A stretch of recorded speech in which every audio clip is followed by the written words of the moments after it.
Inside the Birds is back. What's up, everybody? It's Geoff, Mosher, and Adam Caplan doing what we do in the middle of the week, and that's giving you our sourced intel on tape breakdown from the prior game. The Eagles did not lose, Adam. They just simply did not win for the third straight week, a 23-23 tie against the Bengals. Obviously, they have a big game on tap here Sunday night against the 49ers. We'll preview that in our next podcast. But this was the first time, Adam, that I really got to sit down myself and also evaluate the tape. So the things that we hear become more crystallized when you get a chance to really dive deep into the tape. And I've got some pretty interesting observations. And in a broad sense of it, I'll say this. I'm fairly convinced that this thing can get better if a few things get better. Like, as bad as it looks, my observation is if a few things get corrected, which I think are correctable, that we're still going to talk about certain issues with mechanics and things, but it wasn't as disgusting as I thought it was from just a Carson Wentz standpoint. There were a lot of moving parts that we'll talk about, but clearly, it's got to get better, and you hope this week of practice, the rhythm, the timing, and some of the things that Carson should be seeing on tape start to really sink in upstairs. You hope, because the tape is the truth, and the tape is not good, and he's missing throws that he needs to hit. I mean, these are throws in 18 when he was playing with a bad back. He was hitting. I mean, that's what someone said to me on Tuesday, and I thought that was a good point, because people said the starter's regression was in 18, and this person who would know does not agree with that. Thought it was really in 19. Did he?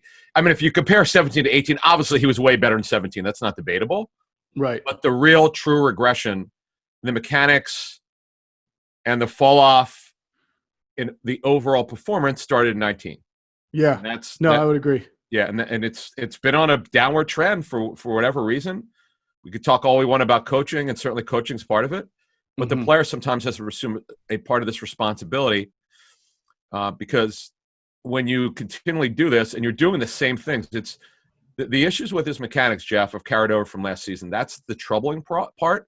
Now, someone reminded me, and we all know this, but it needs to be said because it gives a broader context. When you're not in the May and June camps and getting those reps, because what happens is you watch the practice tape, and if Wentz's feet are not set correctly, you correct it. You go out the next day and the next day and the next day. You don't have that right now. You just don't. And Carson needs to understand that the urgency's got to be there. You don't have the offseason anymore. By the way, we don't even know about the next offseason. So you got what you have now, and it's got to be better. Yeah. One thing that I thought was worse this week as opposed to the week before, from a Carson standpoint, and we'll talk about it when we get into that, is field vision. I think we need to discuss what he's seeing versus what he's not seeing. Oh, I got one I was not aware of. We'll get into that, but maybe I spotted it as well. We will yeah. So and then also, Geoff, earlier this week on Tuesday, they had some transactions, and one that I thought was absolutely fascinating. Right. Yeah. Oh, yeah. Me too. So we will do all of that. I want to remind everybody and thank people who have watched and responded to the Inside the Birds pregame live show that we've been doing at Goose Island every Sunday so far from 10 a.m. to noon. Now the next one, because it's a night game, we're going to do from starting at 5 o'clock. So it'll still be at Goose Island. It'll still be on our YouTube, Twitter, and Facebook pages. It'll still be with Trey Thomas, Greg Cosell, and the two of us. But it's going to start at 5 p.m. So make sure you adjust your own schedule for that and catch us there. And we did experiment, and it worked out well, I heard, with having our show being broadcast on the big screen out at Goose Island and the sound working. Okay, so I didn't know that. Okay. People, I know people have tried to come and see us and had some issues because we're inside and you can't necessarily sit down inside and watch us, but you can sit down, see our show on the big screen and hear it. And then also have some beer and food and stuff as it goes on at Goose Island in Fishtown. And also, I don't know if you've seen it yet, Adam, the latest Tales from the Blind Side with Trey Thomas and Jamal Jackson and Todd Harrimans is up on our YouTube page and our podcast platforms. It's hysterical. It's so freaking funny. These guys are unbelievable when you just have them talking football and getting together like this, even in a Zoom environment. Hysterical. And the storytelling, you stay for the storytelling. You got to hear the stories. It's really cool. Three former teammates who played, they were on the offensive line, know each other so well, and they always have interesting perspectives. So I'm so glad they've joined the ITB family and our brand, and we couldn't be happier. We appreciate it. Absolutely. All right, let's get into this tape breakdown. Well, actually, you want to go over the transactions? We need. I'm sorry, I meant the transactions. Yeah, because there were some interesting ones. Yeah. So Dallas Goedert is on IR, so Yep. he's going to miss at least 3 games. Yep. And they sign a wide receiver from the Panthers practice squad, Hakeem Butler, but they immediately announce that they're converting him to tight end. He is a big guy. I mean, he is a big wide receiver. Yep. Good for the Eagles to not play games here. Like the thing that I've appreciated the last year or so is like they don't even like when they're gonna like Jalen Mills and when they resign him, they didn't even hide the fact that they were gonna make him a safety. Like they just said they said Jalen Mills, which means he's changing position. So right. Yeah, that one caught me by surprise. That was interesting. Yeah. So here's the deal on Hakeem Butler. So he's a big-bodied possession receiver who did not run well enough. He never got a shot with the Cardinals. He just didn't. He was a former 4th-round pick.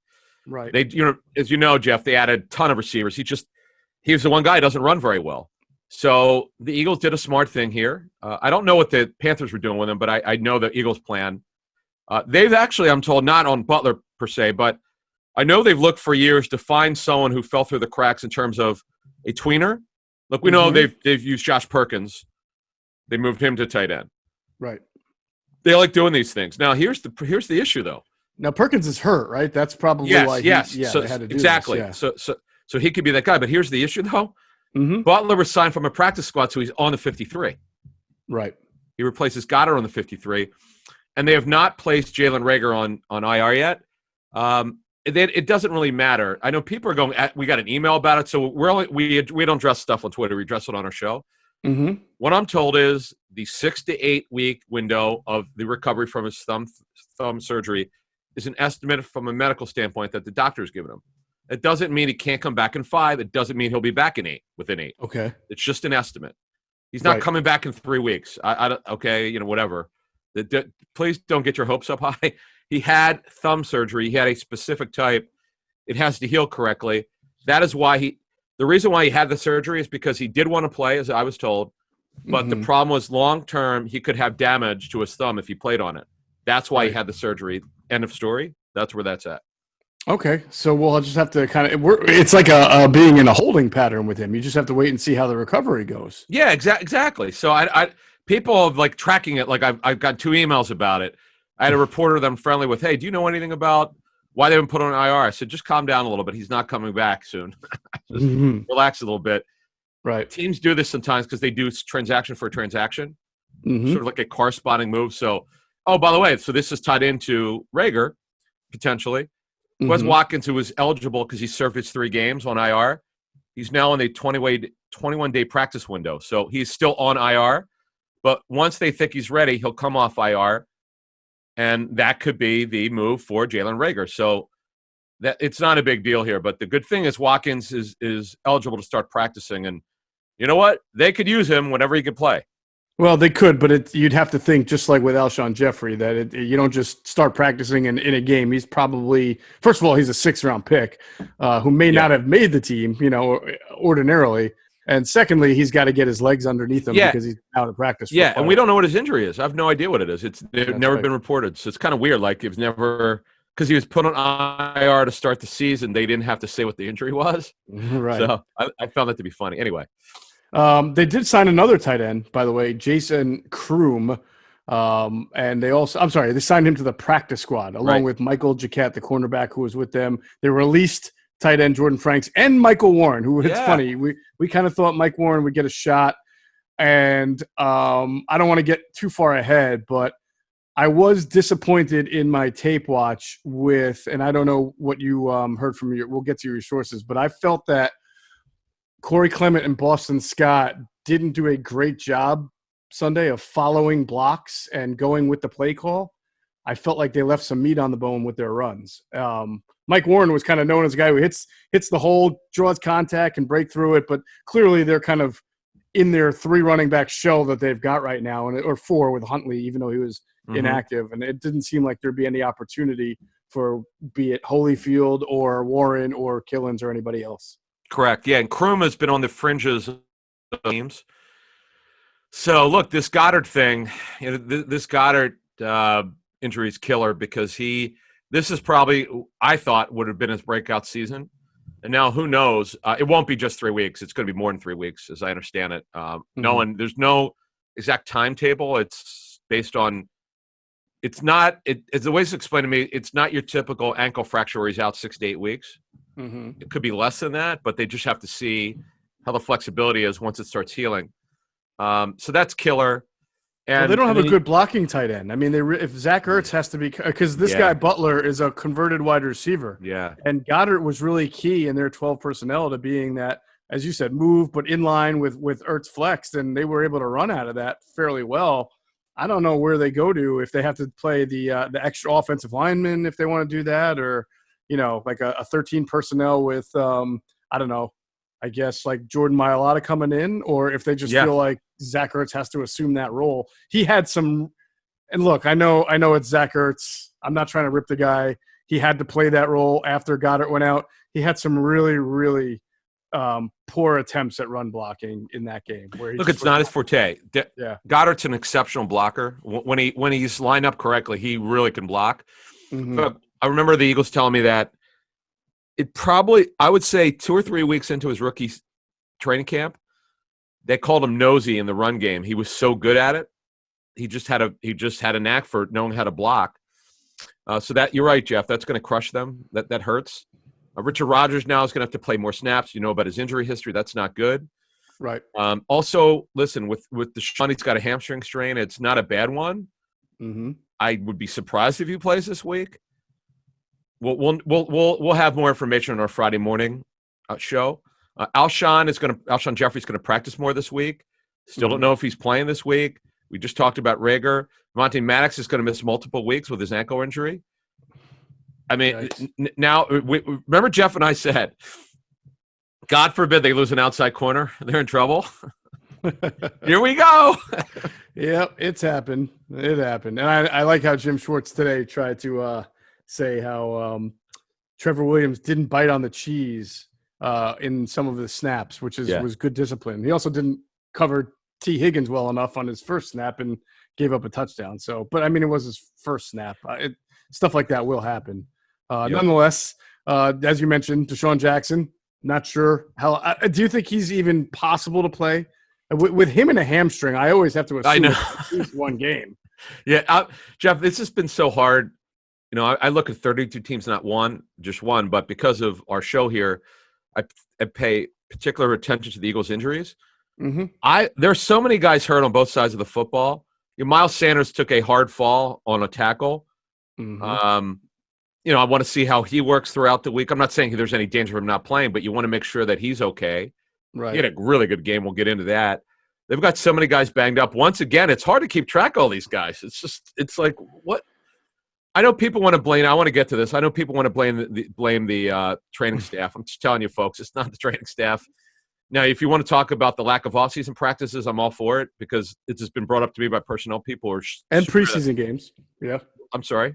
And preseason games as well. I mean, people minimize their importance, and that's fine, but they do get guys in a better physical shape to play. Todd Harriman's talked about that during Tales from the Blind Side, that as much as we make fun of preseason games, they do help players get as close to game action and simulation as you can get, and it helps avoid injuries. Right. So not having this practice reps in training camp, because the first 2.5 weeks were walkthroughs. There's no exact way to quantify it, but the suspicion by personnel people in the NFL is that this has definitely had a negative impact. It's no one's fault. It's just the way it is. Sure. So that's the injury picture as we know it. We'll have more on our Friday show on this stuff. And what we'll do is we'll give you an intel on Friday morning show of what we're hearing on Wednesdays and Thursdays practice, who's lining up where, and what to expect on matchups, obviously, against the Niners. We'll have a better idea on the Niners injury picture, which is really bad, Geoff. It's funny. The two teams that are really decimated by injury happen to be playing each other on Sunday night. Yeah, that is true. Although there have been a couple of teams over the last 2 days where you've heard about injuries, and it's almost Chargers. just as bad. The Chargers, my God. Without 5 defensive starters.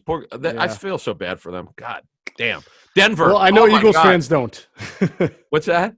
I said Eagles fans don't. Yeah, one guy said on Twitter, it's so funny. He said, hold my beer after they put the Charger stuff up there. He goes, Denver, hold my beer or something like that. But look, they've got issues here. There was one other transaction the Eagles had late on Tuesday. And is it Tuesday? Yeah. I will tell you what that is as we speak here. The protections were Burnett, of course. Oh, Travis Fulgham was protected. Luke Jurigan, Adrian Killens. Now, Fulgham, before we get started here on the tape review from our sources, Fulgham did nothing but dominate in training camp practices. I know it's like he was running with the threes, and a little work with the twos, but the kid is long and he can move and he can run. He's a good kid. He's got ability. He's a former basketball player. The Eagles are onto something with him, but the problem is as we've said for the last 4 or 5 weeks, training camp is AAA baseball. This is the major leagues. We've seen this with John Hightower.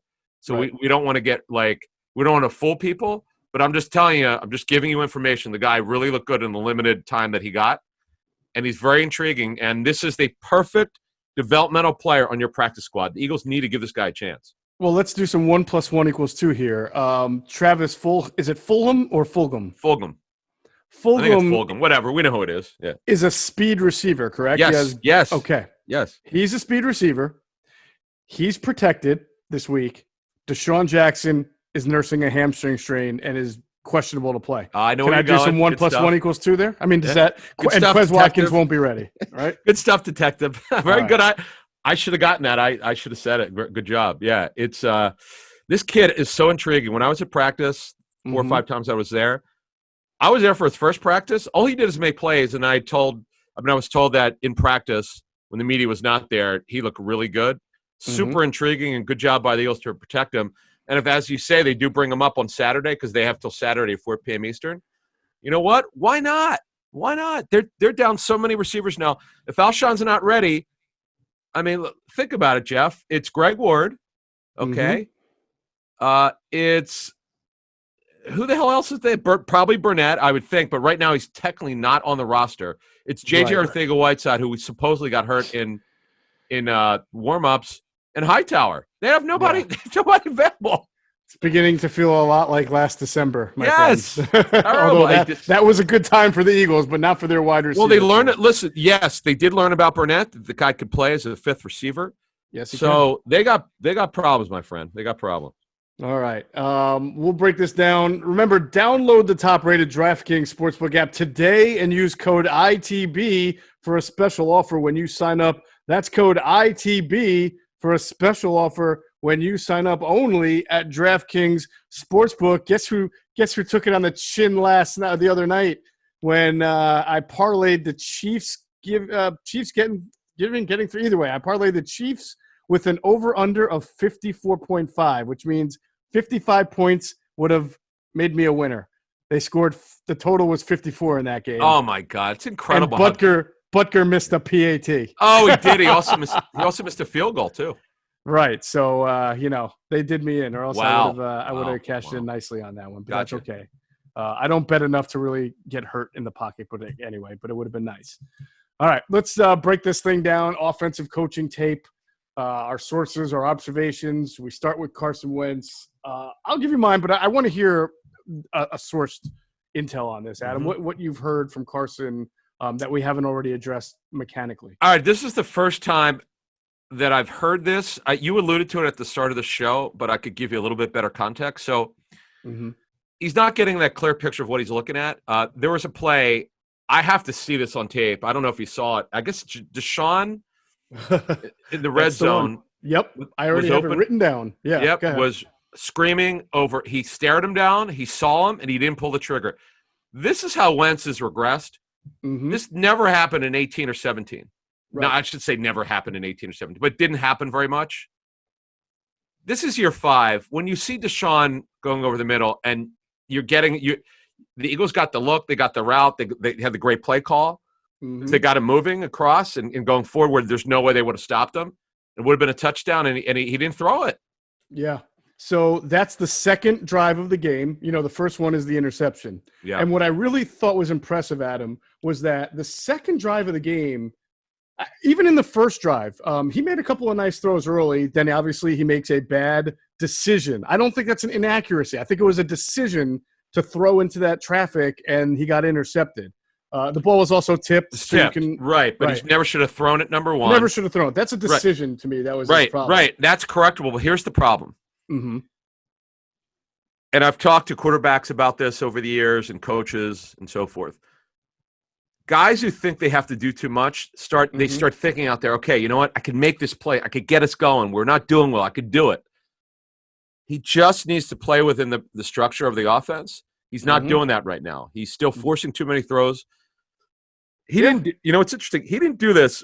And what's interesting about his the final quarter of the season, when he put the team on his back, he played really well. When he was throwing to practice squad guys and street free agents, he did play within structure. Now, because of what we just outlined a couple minutes ago, he might be playing with a bunch of low-end guys on Saturday Sunday. And he just needs to trust the coaches to design it. Greg Ward is playing really well. We'll get into in a second. Just trust the coaches to scheme these guys open. And if you just do that, it's on them. Then they take the blame. Yeah. Don't you do something that you shouldn't be doing. This is not a situation where, okay, you know what? It's got to be a pinpoint throw, and he could make the throw. It's a risky throw, but he can make it because he knows he can make it. These are just bad decisions, period, end of story. Agree. So here we are in the second possession, and he does a nice job responding from that interception. There was a play that you probably recall where Jason Peters gets beat to the inside and totally foobars the whole play, and it sets up a 3rd and 3. Foobars. And Carson responds. He hits 84. That's Greg Ward. Yep. Really nice pass. 12 yards, first down, and you're starting to see Carson move the offense. And I thought the running game, we'll talk about that in a minute, was very diversified. It actually had a lot of what we were looking for at the beginning of the game, not so much at the end. So he gets into the red zone, and the play you're referring to is a 3-by-1 formation where Zach Ertz is kind of on the boundary by himself. And then you have 3 wide receivers. He was the X. Yeah, he was the X. And Deshaun's in the slot there. And I watched it 5 times, Adam, because as you mentioned, Wentz drops back. He can tell that Ertz isn't there. He looks to his left, and both the outside receiver and the slot receiver are well spaced out, and they're both running quick ins. They run up the field and then quick in routes. Yep. Yeah, in breaking routes. And they both had off coverage. So when Deshaun breaks in, it's the middle of the field is open just based on the design of the play and the defense. And Wentz is looking at him, and I'm actually the third time I'm watching it. I'm like, throw it, like it's gonna happen. And that's the painful part of. That's the painful I don't know what happened there. Yeah, that's the painful part of watching all 22 because you're seeing the same tape. Although the Eagles actually teams shoot their own tape, and then there's the Dub Center, the NFL Films. They send to them. But the bottom line is, Carson, he's gotten to this rut that young quarterbacks get to. Donovan McNabb had the same issue. So many young quarterbacks go through it. Carson is in his 5th year. You wouldn't expect it, but young quarterbacks go through this when they're not. They're for some reason they're overthinking. Is the best explanation I've gotten from people that I trust. Right. Just let the play flow. You know what the play is. You know what the progression is. Throw it. He's open. Get him special in the middle of the field. The play is over. Deshaun scoring if he does his job there. And it's tough when you watch the tape. It's just you want the guy to execute the play because it's so simple. It's absolutely designed the right way. Yeah, it was there, and so they have to settle for a field goal on that drive. And so a couple of my other observations going through is that Carson seems to throw the ball fairly well between the hash marks, but he really struggles, and that Deshaun one seems to be an example also of seeing the guys that are open on the right and left sides. It's like if it's not where he expects it to be, and usually over the middle, whether you're having a slant or a crossing route, you kind of know where the open man's going to be. He can do that, but those routes outside, he either misses them like he did with Miles Sanders, right, or he just isn't seeing it. There was a play later in the game, I wrote it down, where John Hightower No, 84 is Ward. Ward actually played on the outside more than usual, and we've mentioned that he does that. There was a time where Carson had a chance to hit him, and because he actually put a nice move on the corner, even though he's not dynamic, he goes open, and Carson just doesn't pull the trigger there, and you don't know what's going on in his head, but it's just not seeing that. Geoff, remember I said last year, and you let off the title of the show was, you might have said trust the process or whatever the title was, but it was coming from our show where I said, here's what I'm told. He's not trusting his pass targets. Just throw it to him, put it on him, and if they don't catch it, it's their fault. Just trust them. Just trust the coaches to design it. We're back at square one. That's exactly what happened last year. He's not trusting everything. Here's another problem that was pointed out to me. I thought this was the case, but now I've got it confirmed. He's not putting it on the right shoulder. This is happening every game. There are 4 to 6 passes where it's supposed to be here, if you're watching this on YouTube, and it's here. And you're making the receiver adjust. And what you always want, as it's been taught to me by coaches, is that you always want your pass target to be moving forward, not to slow down to get it. Yeah, it's on him, but it's when you make the guy slow down, you want yak yards. You're not getting it. So this is also another problem that Carson's having. He's not putting it on the right shoulder. And you can't do that. That's inaccuracy. I'm sorry. I don't care if the guy caught it. Make the guy, when he was elite in 17, he threw with anticipation. He made the guy go forward. He's not doing that. And again, you can't blame coaching on this. He knows what he knows what to do. He's just not doing it. Yeah. And then he's not. Here's another one that I got from another source. He's not throwing with a proper arm slot all the time. You can throw off balance if your feet are set and your shoulder roll is correct. But it's kind of like when I play tennis sometimes when I don't hit the ball straight, it's because I'm throwing tight. He's not always on the correct arm slot, the angle, and it causes the ball to go a little bit awry, and that has something to do with the ball not on the right shoulder. There are all sorts of issues with his mechanics. Yeah. It's hard to explain unless we're going to a board, but I've got some different sources on this tape, so they're specifically looking at Wentz because they're going to be playing the Eagles soon, and they're noticing he's really not right. They're very disappointed. It's funny because there's such an appreciation in the scouting community with Wentz from other teams because they know how talented he is. But, man, he is it's interesting, though, and you were alluding to it before we move on here. There are also some really good throws in this game. The Ertz one was incredible. The one in the second half was, like, unbelievable. The one that was terrific. But there are just not a lot of good throws, though. That's the problem, Geoff. I would agree with that. He did hit Hightower, not just the touchdown, but he did hit him later in the game over the middle on some good ones. He generally made more good throws than bad throws. It's just that the bad ones are killer. Like you mentioned, throwing to the wrong shoulder is exactly what happened on the Zach Ertz interception. I mean, that's a completed pass if it's thrown on the out the way it's supposed to be. Just like game one, Jalen Reagor, you throw that to the outs, he gets the ball, you leave it inside, then Ronald Darby picks it off. That one to me is perplexing because I mean that's as you mentioned a couple of years ago, Carson's not having issues with that kind of throw, and this one can't be trust because he's throwing a Zach Ertz. So yeah, exactly. Yeah, exactly. So it's good point. That their chemistry has always been great, and now without Goddard, Ertz's targets are going to go way up. I mean, he had 10 in this game. Ward led them in 11. But Zach's going to have to take over. He's looked really good. He just needs help, man. Hightower's got to step it up. John Hightower's just not – he's not – and I used this term before. He's not making himself a target. He needs to do a better job of running crisp routes like he was in training camp. This just goes to show you training camp. I'm going to start backing off of training camp stuff. It's our job to let people know what we're told. But just take it for what it's worth. It not a grain of salt, but it doesn't mean all that much. It means at least he's executing but that is training camp is another season. This is the real thing. Right. And he's just not commanding the ball. He only had 3 targets, and he needs to be a factor. He has not been a factor so far. Yeah, I would say there were about 3 or 4 times I charted where it was a coverage sack or a coverage bad play because nobody was getting off their man. That's another issue, Geoff.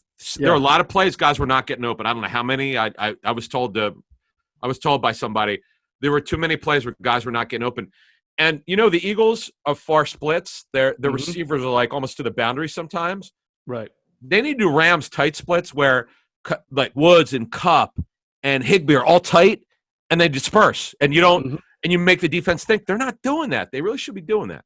That would be probably helpful for them. Yeah, and then obviously I timed up some of the sacks, and I think everyone realizes Jason Peters had a bad game. I'm not sure everybody realizes just how bad occasionally some of those snaps were. I was charting sacks, and there were some that were in 2.5 seconds, 2.3 seconds. So some of the plays that looked like Carson was not seeing the field or running too soon or hurried, he had guys on top of him way too fast for a defensive line that's good but not great. I mean, he had guys on top of him. So that's with Carson. Let's talk a little bit about the running game.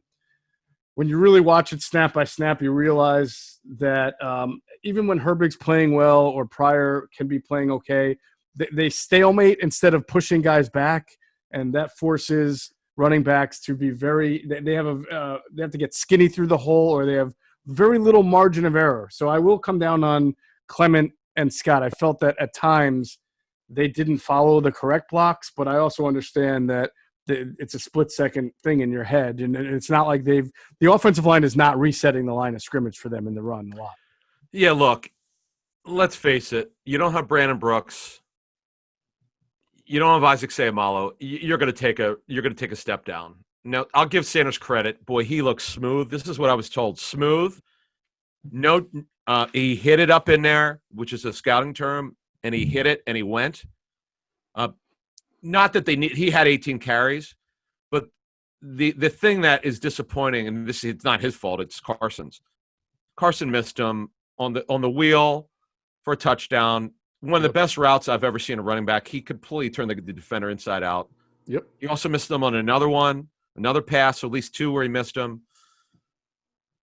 Sanders' inclusion in the offense is even going to be bigger now in the pass game, just like it was last year, because they're down in pass targets.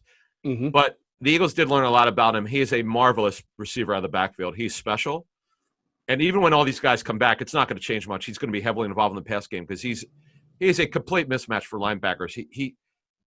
This kid, over time, folks, if you have him for fantasy, just hang in there. Once they actually stay healthy for a season, he's going to be good this year. He's already had back-to-back. Yeah, he's had back-to-back 100-yard games, right? Yeah, he's played well. He looks great. Yeah. But it's just a shame that Peters is really playing like an older player. His reflexes are not very good. He's just hanging on. He was really good at guard. It's a shame they can't. It is a shame that they're not willing to play Mailata at left tackle. They just won't do it. It's a shame. Right. And keep Jason inside. I'll tell you what, I would do that in a heartbeat. If it was my call, I'm playing Mailata at left tackle. I'm playing Jason inside where he was dominant, where he could use his weight and his width, but they won't do it. It's a shame, but we don't have a vote. It's too bad. Yeah, we also, I assume, we want to assume Mailata is going to be good and ready, but no idea. Running game, is he pushing guys back or is he just? But take a chance, man. Take a chance. Yeah, I hear you. Speaking of taking a chance or at least trying something, I am going to give some credit to Doug Pederson and then take a little bit back. After watching the tape, he did use a lot of motion. I think we said after the game, I saw motion, but it would be like a guy would motion, but then there would be still 3 or 4 seconds before they snap the ball. No, especially in the first quarter, not just motion, but misdirection. In fact, Miles Sanders' first 2 runs, he had over 20-something yards, 17 and 11.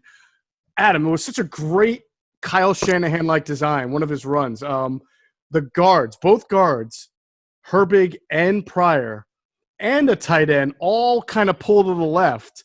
But another player comes across in motion to the right, and the run is to the right. It's one of those misdirections with motion, and the way the offensive line goes, the opposite of the way the running back goes. Right, and you saw Miles Sanders have 2 really nice runs. And I would say in the first half, I did see a lot of that.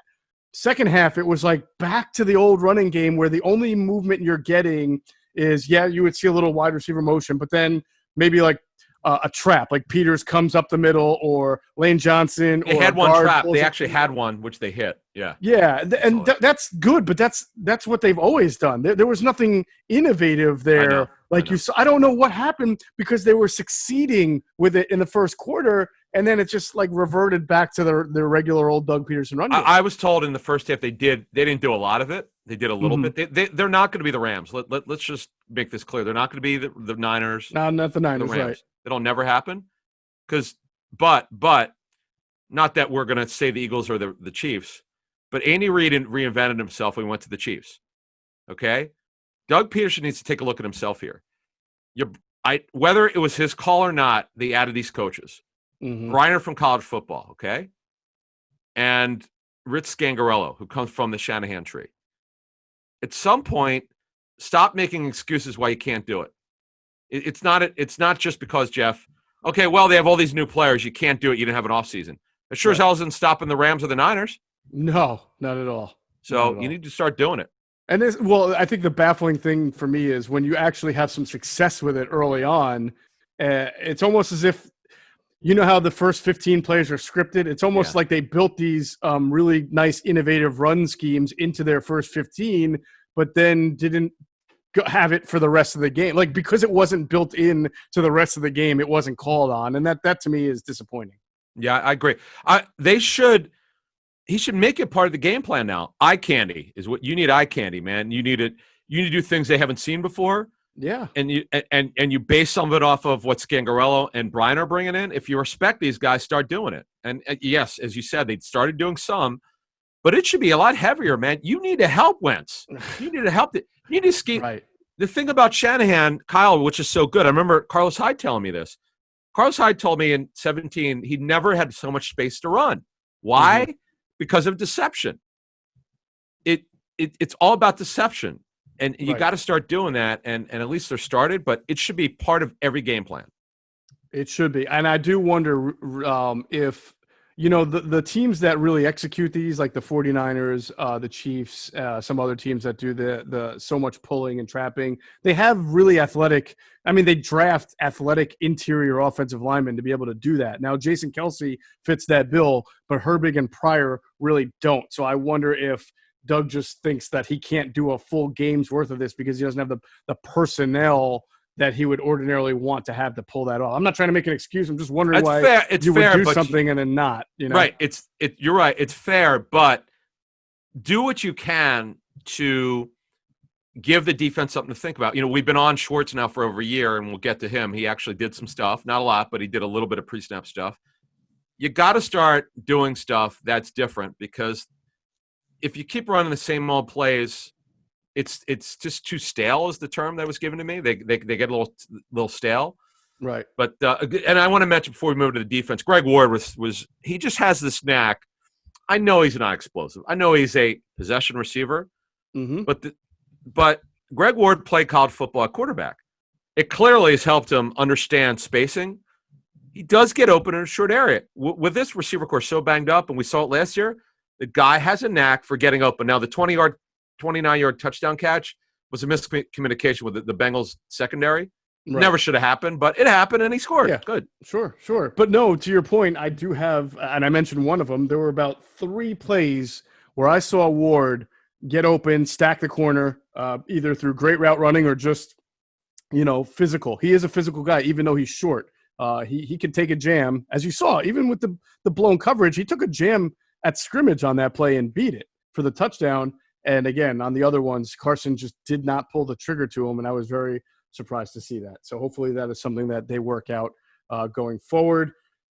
Speaking of something that's creative and has some ingenuity, we keep telling you guys about Manscaped, and you got to take advantage of this deal that we're offering you, or at least Manscaped, at manscaped.com, 20% off and free shipping. And folks, it's not just about the lawnmower. It's not just about the ball trimmer.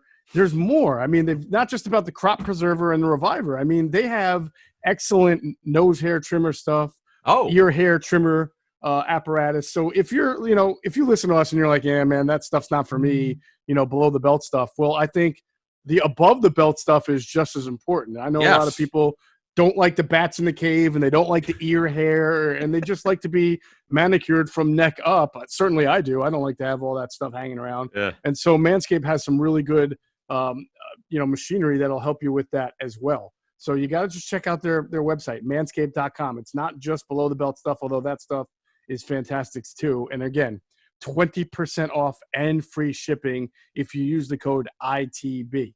So give it a look. Don't be afraid. Your lady will respect it for you. The people you associate will respect you for it, because you won't look like a haggard old guy walking around with the bats in the cave and stuff coming out of your ears. So take advantage of our offer, 20% off and free shipping at manscaped.com with the code ITB. All right, let's go to defensive coaching tape. Defense did a really good job. Obviously, the defensive line, Adam, I thought was really, really impactful in this game. Yeah, Josh Sweat, did technically start. Barnett, the issue with him was how many snaps he could play, because he missed nearly 6 weeks of work. And Sweat, you always worry about how many snaps you give him because of the the knee. He did have 38 snaps. Barnett certainly in his time did a good job. He also played quite a bit. They both played 38 snaps apiece. What I'm told on Sweat is, and you're starting to see it even more, he's starting to understand his size and his length. Because when he first got here in 18, he would flash in training camp, but he really was not ready. 19, you started to see him, okay, he's 6'5", he's got extremely long arms, and they started to use him inside. And now that the coaches kind of know what he is, and he knows how to use his size, as a rotational DN, he and Barnett now, they should have, if everybody stays healthy, they're going to have a really, really good rotation here. Sweat looked good. Barnett, this is the best Barnett's looked since last season. Right. He's getting off the ball. He looks healthier. He's moving better. He didn't look good in his first game, but I'm told he looks much better. So that's good news here. Hargrave is not ready yet. He's out there. He didn't play a ton of snaps. He only played 32. Which was surprising to me. I didn't know that. But I just was told that he's still not back. He's just not right yet. He's just getting his conditioning back. Right. So you're hoping 2 or 3 more weeks he starts looking like the guy. And remember, though, and I forgot about this, obviously he's never played in a 4-3 in the NFL. So the techniques are different. So he's got to get used to that. And not having a real training camp, Geoff, for him clearly is an issue. So we need to be patient with him when he's being evaluated. Yeah, no, and Jim Schwartz even alluded to it in his Zoom on Tuesday that Javon still has to get his conditioning up. But they have been playing well, having Malik Jackson and Fletcher Cox. In fact, Schwartz joked about how often Malik Jackson was on top of Joe Burrow and, almost decapitating him at one point. And he is fast.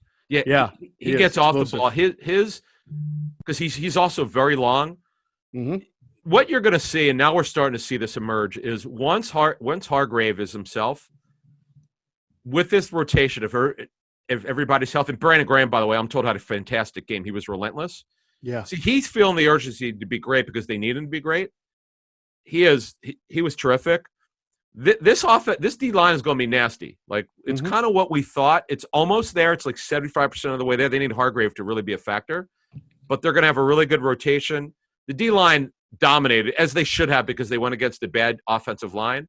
Right. But Graham and Jackson, particularly Graham, Jackson had some really good snaps. Cox was better this game. You're starting to see him to get in better condition. Sweat, as we mentioned. So they got it going on here, and they hit him 18 times, and it had 8 sacks. And it wasn't just the numbers. I'm told the tape really did reflect the numbers this time. Yeah, and we said it in the opener. Carson Wentz was playing well in the first quarter. He had hit the two deep passes, but he was also getting hit at an absurd rate. And then when you get hit, you wind up turning the ball over, right? You're hurrying your throw.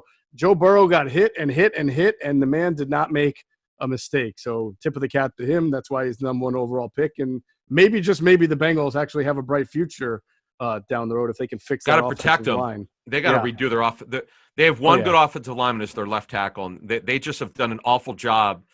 This would never happen here. The good organizations like the Eagles and the Patriots, and you could go through all of them, you build the lines first, offensive, defense, and then you build the way back.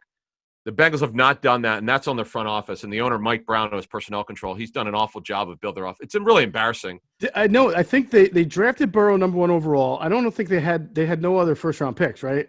So they had the first pick in the second round. I think is that when they took Logan Wilson?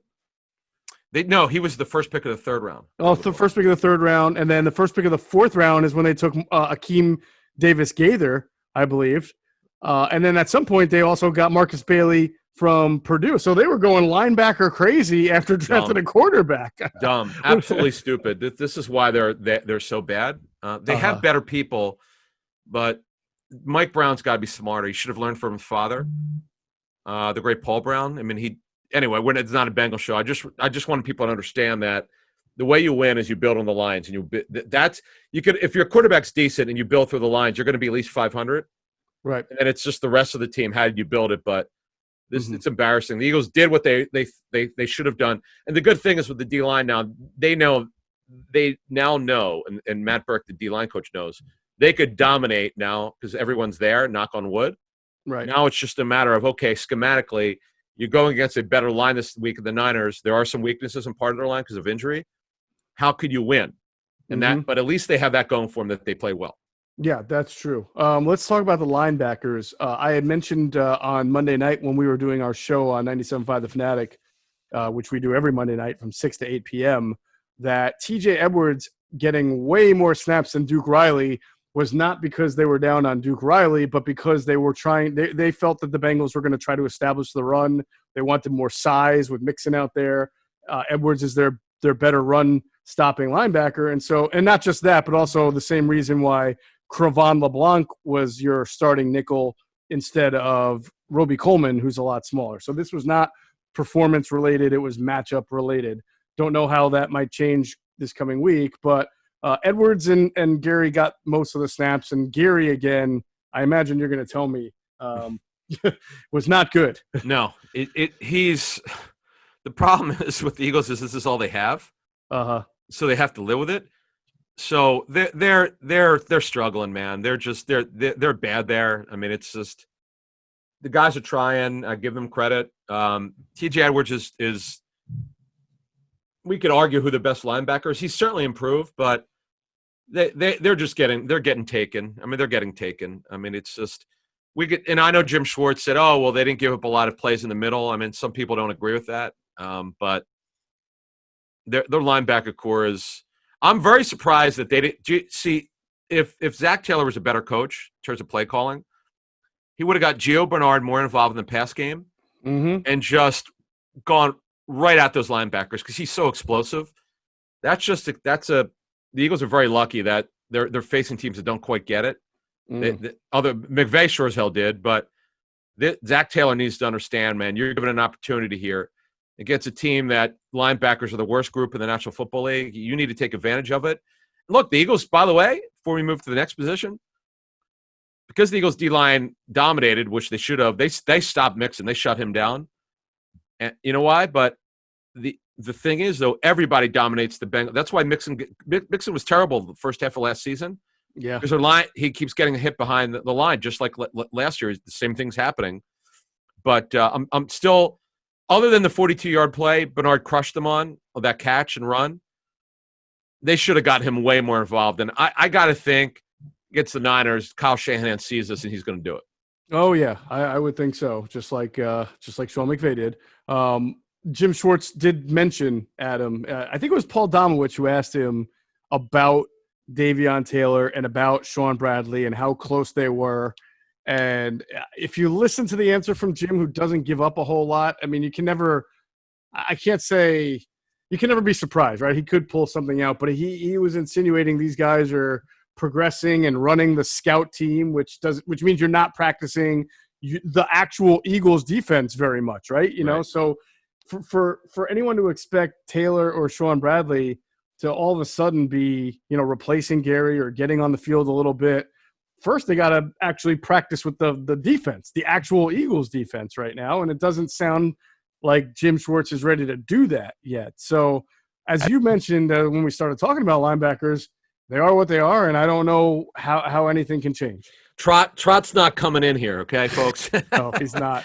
What did Rick Pitino say? Larry Bird is not coming through that not door. Not walking through that tunnel, right? I mean, it's just you had Bill Bergey, 66, my favorite Eagle growing up here in Philly. Mm-hmm. Bill is the quintessential middle linebacker. Look, you have what you have. T.J. Edwards has a chance to be a decent player, but they need help there, and they got to address it, But that's all I have at linebacker. I didn't ask a lot, and I got the feedback that Gary should not be starting anymore, but you have what you have. Yeah, what you got. All right, we'll get into the secondary real quick. I want to remind everybody, as we always do, check out phlsportsnation.com, enhancing the fan experience by covering all 4 Philly teams like nobody else. They also cover the Union very well, too. So I should say all 5 Philly professional teams like nobody else. Great content. Great podcast as well. So check them out, phlsportsnation.com. You can find them on Twitter at phlsportsnation. And we'll take a brief pause for another word from a great sponsor. All right, let's talk about the secondary, because it was kind of, uneven if you think about it. I mean, Avonte Maddox was not playing well. Then he exited. I thought Darius Slay saved them. Honestly, he saved them by coming back, or else they would have lost. And as with Nikhil Roby-Coleman at him, he didn't have a good, great, outstanding first half, but he made a great play in overtime on 3rd down, I think, to break up a pass that also saved them, because it looked like if the receiver, I think it was Auden Tate maybe, or had caught the ball over him, he would have a long run and they could have gotten into scoring position. Yeah, Slay was terrific. And remember, he hurt his arm and he came back. He is so competitive, and he's just a really good footballer. That's a hell of a trade they got there. I mean, they didn't have to give up a first-round pick for a proven player. Without Darius Slay, they're not playing this much man. Last year, they started to play more man than they had in years past, but Slay gives them a chance to play. In fact, Greg Cosell said going into this game, I mean, I know he has access to stats, but they played more man coverage than any team in the National Football League. I never thought I'd see that with Jim Schwartz, but amazing, right? So as it was explained to me by a team source, the Eagles just simply they don't play very good zone defense, so they play little zone in this game, very little, mostly man. I'm told, and Slay was great. Maddox did not play well. If the Eagles have their druthers, I think next year he'll be the slot corner. Remember, yes. Roby-Coleman's on a 1-year deal. Maddox has a chance to be an outstanding slot corner, but he's not an outside corner. They have what they have. They're down to Trevor Williams as their. I guess they'll be starting on the outside. I mean, we'll know more by Friday. But my goodness, Geoff, Jalen Mills, they have him playing some of that Malcolm Jenkins position. He's been up and down, still up and down. Their secondary has been, I would say, less than average so far. Boyd just crushed them. I don't know what the coverage was. I asked somebody who graded the tape. They said they did nothing. They never doubled him. That he could tell. If they did, it wouldn't be a traditional double. They just clearly didn't have a plan for him. He killed them. Now, Jim Schwartz might say, hey, but they only give up 23 points. That's true. But the fact of the matter is, their defense still has issues. I know they have injury issues in the back end. That's obvious. And you have what you have, as coaches will always tell you. But they're struggling on the back end here to play tight coverage. They just cannot do it for whatever reason, other than Slay play. He did a great job against. I was told he didn't line up every snap on A.J. Green, but he might have lined up mostly on A.J. Green. He did a very good job on him. All right, I'm going to issue a warning to our listeners. All right, maybe they'll like this warning, but first of all, I'll preface it by saying I don't know what kind of player Kayvon Wallace is going to be. He's not on the field right now. He's learning. I understand it. I'm not disappointed. I expected it. I think you did too. He's a 4th-round pick. He may have a bright future ahead of him. I don't know. Regardless, the Eagles are going to need 2 safeties, right? Because Rodney McLeod's another year older, and Jalen Mills, to me, is not the future at safety, at the other safety spot. If the Eagles do not draft a safety in the next draft in the 2nd or 3rd round, and I'm already dismissing the idea that they would do it in the 1st, but if they don't use a higher pick on a safety for the 11th straight year, I may spend the entire post-draft podcast ripping them to shreds, because I'm tired of saying that they've ignored this position and acted like it's not important year after year after year. I hear All you, right? man. I hear you. That's why. That's my rant that might become a bigger rant at the end of the year. Yeah, look, I was surprised. We all like Rodney, but I was surprised that they brought him back. I mean, he was coming off an injury, I guess, and I know they need a veteran. That's why they did it. I understand that, and Mills is changing positions. Okay, but they're going to have to. Not this is not an off-season show. We need to move on here, but they're going to have a lot of work to do this off-season. We know about the cap problems. But getting back to this situation, Geoff, before we close out of here. There's some encouraging things on defense, particularly the front four. That's really good to know that we know now that based on our intel that we've gotten that their D-line dominated like they should have. Right. But what you're seeing is they're healthy, knock on wood, and you're starting to see the guys like Sweat emerge like he was last year, but even better now. He's improved. That's a good story. Malik Jackson starting to look like what they thought they were getting. He's so athletic and he's motivated because after what happened in Jacksonville, pretty good character guy. He's making great effort. BG, it looks great. Look, they just need Hargrave now to get to where they thought he would be. He's being paid a lot of money to do it, but he had a couple injuries, so he's getting there. All right. Encouragement definitely about the front four. That's going to do it for this tape breakdown pod. You got me all, I got all hot and bothered there about the safety position, as I tend to do every 2 or 3 months or so. And by the way, Will Parks should be eligible to come on because it's been 3 weeks, but I think we'll find out he's not ready later yet this week if he's going to be ready. Yeah. Right. Yeah, he's got to practice first and foremost. So we'll see on that. That will do it for this edition of Inside the Birds, the leading podcast in Eagles Intel. Big thanks to our producer, Hunter Brody. You know what to do by going to YouTube, checking out his work there. It's called Sports Talk with Broads. He's also on Twitter @Broads81. And as always, we thank you for flying with us inside the bird.